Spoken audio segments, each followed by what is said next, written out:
Hey everybody, I'm Grandmaster Ben Finegold, and this is 5 Minutes with Ben, and I'm Ben. Today at the Olympiad, there was a game played between Romania and Poland. On board one, Bogdan-Daniel Deac is white against young Krzysztof Duda. Duda is the higher rated player. He had the black pieces, and he was suffering this game, being slightly to clearly worse for most of the game. And at this point in the game, it's they just played 30 moves, and Deac is a pawn up. All the pawns are on the same side of the board.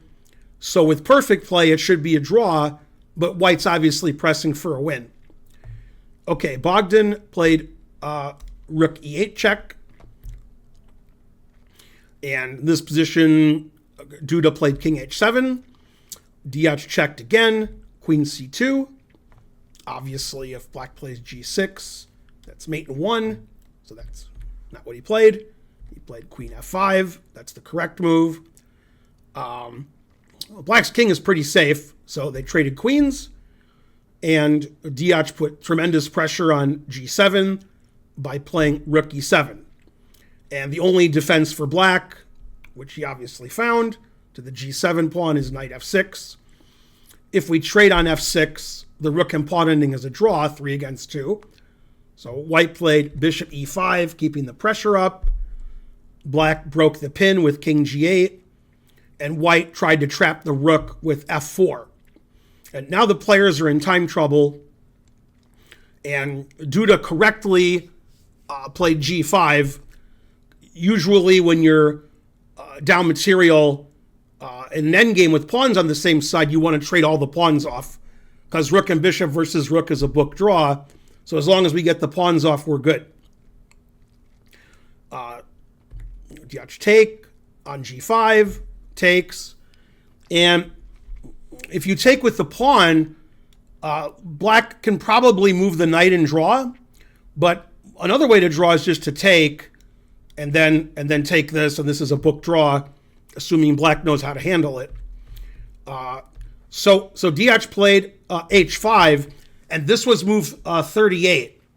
So the players don't have a lot of time left. They're trying to get to move 40 to reach time control. And this position, the engine says it's a draw if black just moves the knight somewhere. Knight d5 being the best, and knight g4 being second best. And the engine says white's slightly better, but not winning. And instead, Duda made a blunder, and I spent a couple minutes before making the video trying to figure out what Duda was thinking when he made this blunder. And I don't know. I'm confused. He played knight takes h5, which loses immediately. So obviously he's in time trouble, but it's hard to believe for me that he didn't see g4. That seems like something a 2700 player would see. And if Duda saw g4, what did he think he was going to do here? What did he misanalyze or miscalculate? And I don't know I don't know. And after g4, he resigned. Even though he was in time trouble, there's nothing to do. So as it's possible he missed g4, which I don't understand. And it's also possible he thought he had some trick here. And I don't see what trick he thought he had. Every move loses. And when you lose the knight, I have the right colored rook pawn. So it's an easy win. I don't know. I mean, this ending is an easy win for white. There's nothing to it. And if you sack the exchange, you can't even keep your g-pawn. Like if you go here, I take and I defend my g-pawn. So I don't know. But maybe in this position, I could play king h7 and try to play king h6 and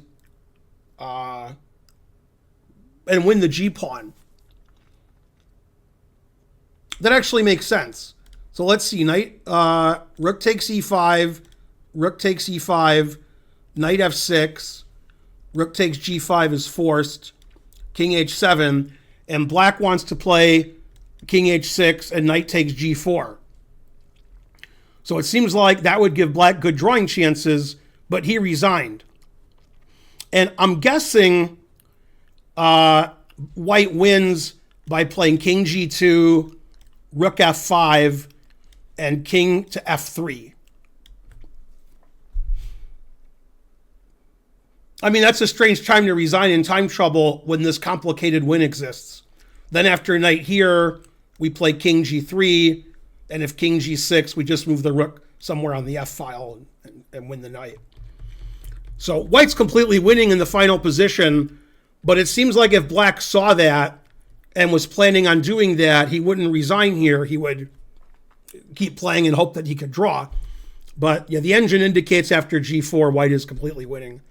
So this one move ended the game, knight takes h5, and before that, probably Duda was never losing the game. And here he has more than one move that keeps the draw in hand. So Romania won that board. I think they're going to win the match, but they're still playing. And that would be an upset because Poland has a pretty good team. I'm Grandmaster Ben Finegold with some Olympiad coverage. This has been 5 Minutes with Ben. Please like and subscribe and leave a comment, and I'll see you guys next time. Bye.